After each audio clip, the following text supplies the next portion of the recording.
بسم اللہ الرحمن الرحیم۔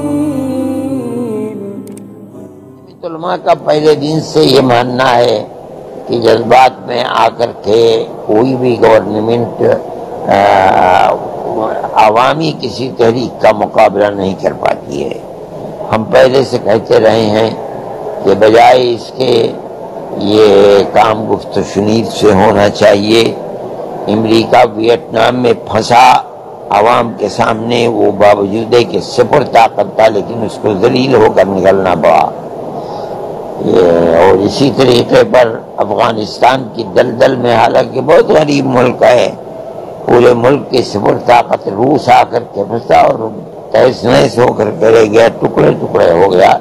ہندوستان تو اتنی بڑی طاقت ہے نہیں، اس لیے ہم یہ سمجھتے ہیں کہ اس صورتحال کے اندر جو اقدام کیا گیا ہے ہو سکتا ہے کہ وہ مفید نہ ہو۔